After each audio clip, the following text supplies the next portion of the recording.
Hello friends, আলমা matter চ্যানেলে তোমাদের সকলকে স্বাগত। আজ আমরা বিজ্ঞানের সেরা 25টা প্রশ্ন দেখব, যে প্রশ্নগুলো বিভিন্ন পরীক্ষায় অলরেডি এসছে এবং সামনের পরীক্ষাতেও রিপিট হওয়ার 100% সম্ভাবনা রয়েছে। ভিডিওটা শেষ পর্যন্ত দেখো, অবশ্যই উপকৃত হবে এবং পরীক্ষায় কমন পাওয়ার সম্ভাবনা খুব বেশি রয়েছে। চলো শুরু করা যাক। প্রথম প্রশ্ন আজকের হলো, ক্রসিং ওভার মিয়োসিস কোষ বিভাজনের কোন দশায় দেখা যায়? দেখো, মিয়োসিস আর মাইটোসিস দুটোর ক্ষেত্রেই 4টে করে দশা রয়েছে: প্রোফেজ, মেটাফেজ, অ্যানাফেজ, টেলোফেজ, 4টে দশা। কিন্তু এই যে মিয়োসিস কোষ বিভাজন, এর ক্ষেত্রে কি হয়, দুবার এই বিভাজনটা হয়। প্রোফেজ, মেটাফেজ, অ্যানাফেজ, টেলোফেজ একবার হয়ে গেল, আবার শুরু হবে প্রোফেজ, মেটাফেজ, অ্যানাফেজ, টেলোফেজ। এবার প্রথমবার যখন ডিভিশন হচ্ছে, প্রথম প্রোফেজ যখন হচ্ছে, সেই প্রথম প্রোফেজের মধ্যে 5টা উপদশা রয়েছে। সেই 5টা উপদশার কোন দশায় ক্রসিং ওভার হয়, সেইটা হলো আমাদের প্রশ্ন। সঠিক উত্তর হয়ে যাবে প্যাকিটিন। এটা একদম মাথায় গুঁজে নাও, কারণ এই প্রশ্নটা খুব ভালো প্রশ্ন এবং প্রত্যেকটা পরীক্ষায় কোনো না কোনো ইয়ারে এই প্রশ্নটা রিপিট হয়েছে। দেখো, এবার আমাদেরকে জানতে হবে ক্রসিং ওভার কী, কেন ক্রসিং ওভার এত ইম্পর্ট্যান্ট। ধরো এইটা একটা ক্রোমোজোম, এইটা একটা ক্রোমোজোম। এবার এই জায়গাটা আমি একটু মোটা করছি, অ্যাকচুয়ালি মোটা হয় না, সব সমানই হয়, কিন্তু শুধু জিনগুলো আলাদা থাকে, জেনেটিক কোড যেগুলো থাকে সেগুলো আলাদা আলাদা হয়। এই ক্রসিং ওভারের মধ্যে জেনেটিক কোডন বা কোডগুলো চেঞ্জ হয়। এবার এই সাইডটা ধরো মোটা ছিল, মোটা হয় না, জাস্ট জিনের চেঞ্জ হয়। এবার কি হয় দেখো, যখন ক্রসিং ওভার হয় তখন এর অংশটা এর অংশের সাথে মিলে যায় এবং এই যে মাকুর মতো অংশ তৈরি করে, এটাই হলো ক্রসিং ওভার। এবার ধরো এই কেসটা এই সরু অংশের সাথে এর মোটা অংশের হলো। এবার উল্টো কেসটাও হতে পারে, উল্টো কেসটাও এবার হতে পারে, এইরকম হতে পারে, এই সরু অংশের সাথে সরু অংশের এটা হতে পারে। তার মানে জেনেটিক কোডের যখন চেঞ্জ হচ্ছে তখন হোমোজিনিয়াস, হেটেরোজিনিয়াস দুটোই হতে পারে। সেম যদি হয় তাহলে হোমোজিনিয়াস, আর আলাদা হলে হেটেরোজিনিয়াস। এই জন্যে ক্রসিং ওভারটা খুব ইম্পর্ট্যান্ট। নতুন নতুন বৈশিষ্ট্যের উৎপত্তি হয় এই ক্রসিং ওভারের জন্য, যে কারণে এই প্রশ্নটা খুব ভালো প্রশ্ন এবং বারবার এই প্রশ্নটা আসে। কোন উপদশায় হয়? প্যাকিটিন উপদশায়। একদম মাথায় গুঁজে নাও যে ক্রসিং ওভার মানেই হলো প্যাকিটিন উপদশা। চলো পরের প্রশ্ন দেখব। কাকে কোষের শক্তিঘর বলা হয়?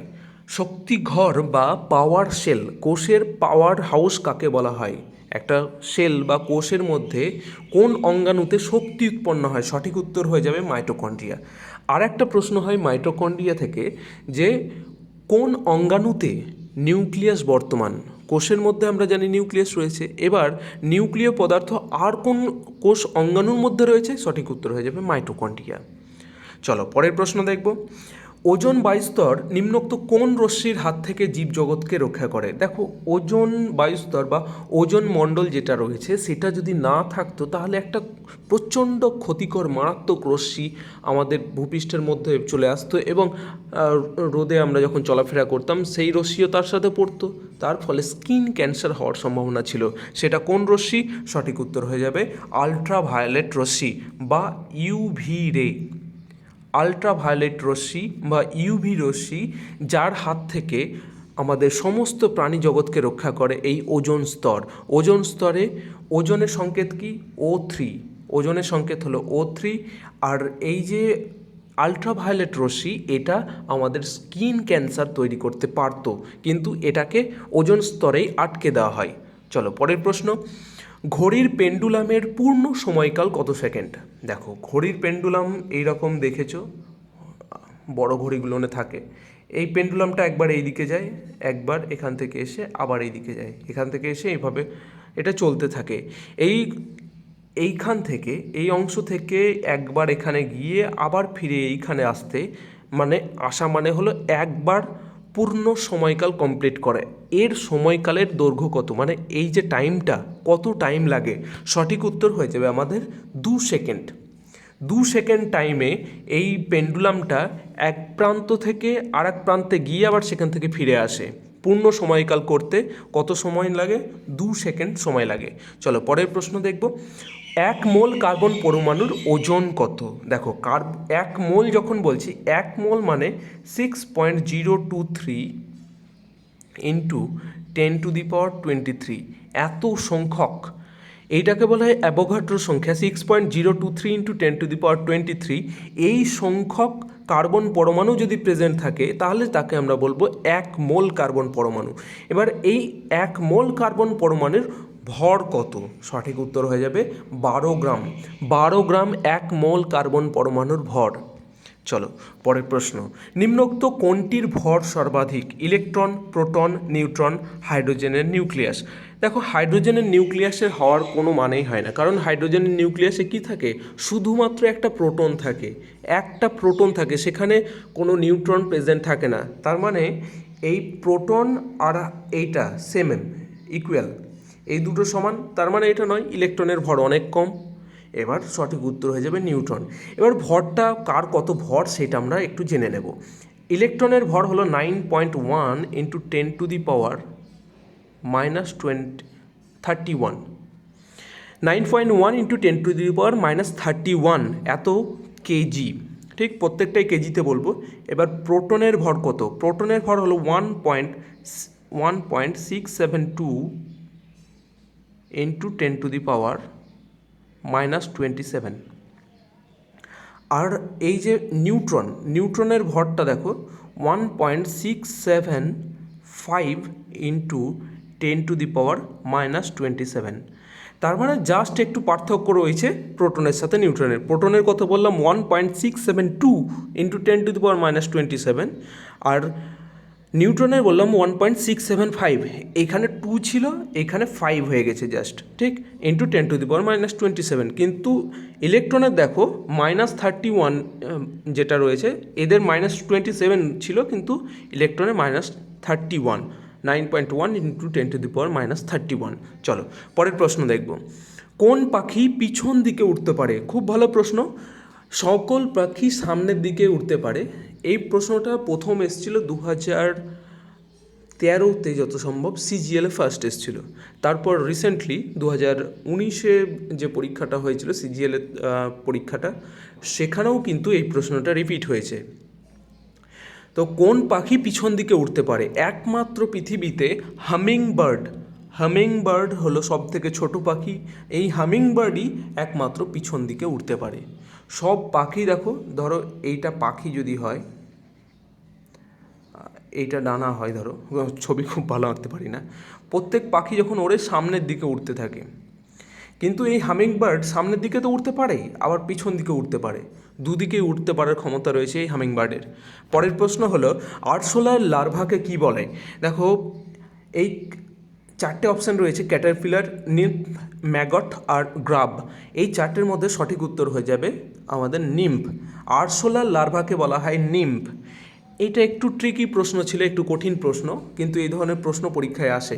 এবার ক্যাটারপিলার তোমরা সকলেই জানো, এটা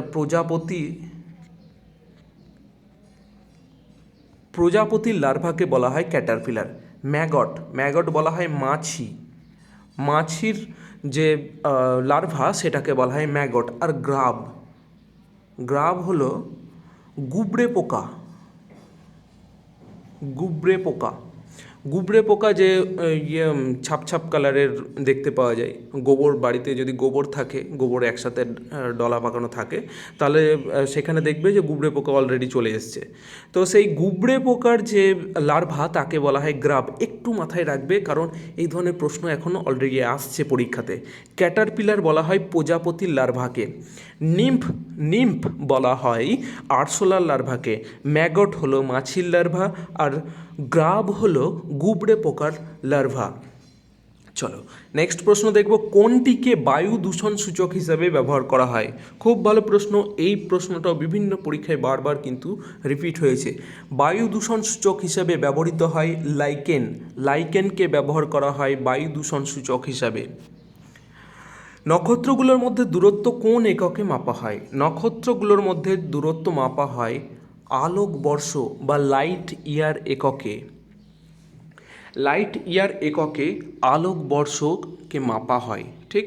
চলো পরের প্রশ্ন, কোন তাপমাত্রায় জলের ঘনত্ব সর্বাধিক? দেখো, একটা টেম্পারেচার পর্যন্ত জলের ঘনত্ব বাড়তে থাকে এবং একটা ম্যাক্সিমাম হয়, এবং তারপরেও যদি টেম্পারেচার বাড়ানো হয় আবার ফল করতে থাকে, নিচে নামতে থাকে। এবার এই টেম্পারেচারটা কোনটা যেখানে ঘনত্ব সর্বাধিক হয়? এটা হয়ে যাবে, সঠিক উত্তর হয়ে যাবে আমাদের 4 ডিগ্রি সেলসিয়াস।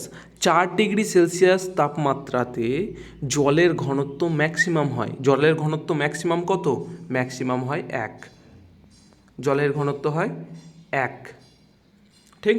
তো এই জলের ঘনত্ব 1 যেটা হয় সেটা 4 ডিগ্রি সেলসিয়াস তাপমাত্রায় হয়, এবং বাকি টেম্পারেচারে এর থেকে কিন্তু কম থাকে। চলো পরের প্রশ্ন দেখব। সাধারণ তাপমাত্রায় কোন ধাতু তরল অবস্থায় থাকে? সাধারণ অবস্থায় কোন ধাতু? দেখো, প্রশ্নটা ভালো করে দেখবে। এখন এই ধরনের ফ্লাকচুয়েটিং প্রশ্ন দিয়ে দিচ্ছে যাতে ভুল হয়ে যায়। ধাতু অধাতু এর পরেরটাই আমি প্রশ্ন রেখেছি, ওই জন্য অধাতু। কোন তাপমাত্রায়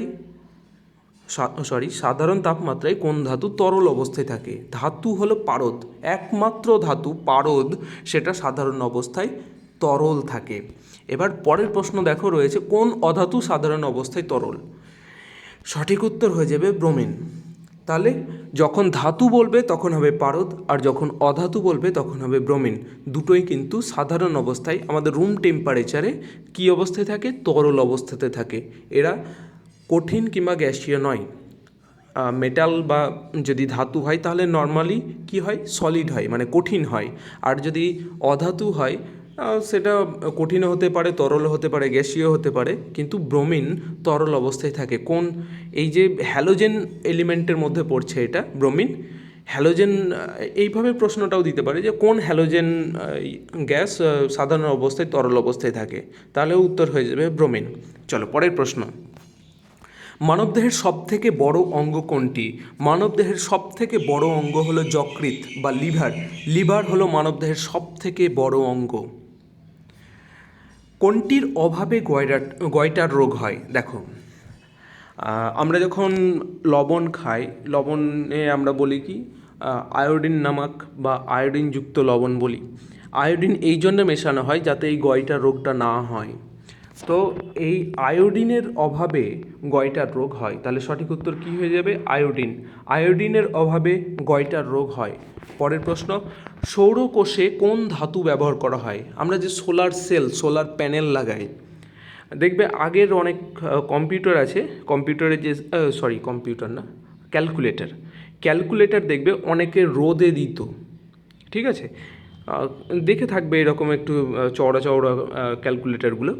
তাতে ওপরে যে একটা যেখানে লেখাগুলো ওঠে সেটা ছাড়াও দেখবে একটা ছোট্ট স্ক্রিনের মতো রয়েছে, সেখানে লেখা ওঠে না, কিন্তু ওইটা দেখবে যারা ব্যবহার করে ওই জায়গাটা পরিষ্কার রাখে এবং মাঝে মধ্যে রোদে দেয়, কারণ ওইটাই পাওয়ার সাপ্লাই করে। ওই যে ওখানে সোলার প্যানেল বসানো রয়েছে, ওই সোলার প্যানেল এখন তো মাঠে ঘাটে অনেক জায়গাতেই দেখতে পাবে সোলার প্যানেল। সেই সোলার প্যানেলে কোন ধাতু ব্যবহার করা হয়? সঠিক উত্তর হয়ে যাবে আমাদের সিলিকন। সিলিকন অ্যাকচুয়ালি ধাতু নয়, সিলিকন হলো ধাতুকল্প। তো সিলিকন ব্যবহার করা হয় এই সোলার প্যানেলে। অ্যাকচুয়ালি প্রশ্নটা হওয়া উচিত ছিল যে কোন পদার্থ ব্যবহার করা হয়, কোন এলিমেন্ট ব্যবহার করা হয়। পরের প্রশ্ন, ফিউজ তারে কোন দুটি ধাতুর মিশ্রণ? ফিউজ তার যেগুলো হয় সেই ধাতুর, সেই যে তারটা, সেটা কোন কোন ধাতুর মিশ্রণ? সঠিক উত্তর হয়ে যাবে টিন আর সীসা। দেখো, এটার সংকেতটাও তোমাদেরকে জানতে হবে। টিনের সংকেত হলো এসএন। সীসা হলো পিবি, লেড। দস্তা হলো জিঙ্ক, জেডএন। আর একটা লোহা হলো এফি, আর তামা হলো সিইউ, কপার। এবার দেখো, এখানে দুরকমভাবে প্রশ্ন আসতে পারে যে ফিউজ তার কোন দুটি ধাতুর মিশ্রণ? টিন ও সীসা, এটাও লিখে দিতে পারে, আবার শুধুমাত্র সংকেত লিখে দিতে পারে। টিন ও সীসা, এসএন প্লাস পিবি, এই দুটোর মিশ্রণ হলো ফিউজ তার। চলো পরের প্রশ্ন দেখব। কোন গ্যাসটি আগুন জ্বালাতে সাহায্য করে? সঠিক উত্তর হয়ে যাবে অক্সিজেন। অক্সিজেন না থাকলে পরে সেখানে কিন্তু আগুন ধরবে না নর্মালি। এই অক্সিজেন আগুন ধরতে সাহায্য করে, নিজে ধরে না, লোককে ধরাতে সাহায্য করে। মানে নিজে কোনো অন্যায় কাজ করবে না, লোককে অন্যায় কাজ করতে বলবে, এইরকম একটা অক্সিজেনের ক্যারেক্টার। অক্সিজেন ছাড়া আমরা বাঁচবো না। তো এই অক্সিজেন নিজে জ্বলে না, কিন্তু অন্যকে জ্বলতে সাহায্য করে। পরের প্রশ্ন দেখব, মানবদেহের স্বাভাবিক তাপমাত্রা কত?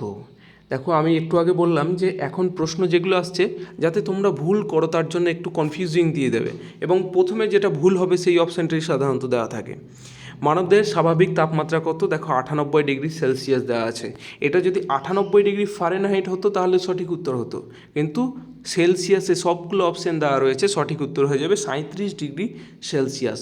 37 ডিগ্রি সেলসিয়াস আমাদের মানবদেহের স্বাভাবিক টেম্পারেচার, আর 98 ডিগ্রি ফারেনহাইট এটাও মানবদেহের স্বাভাবিক টেম্পারেচার।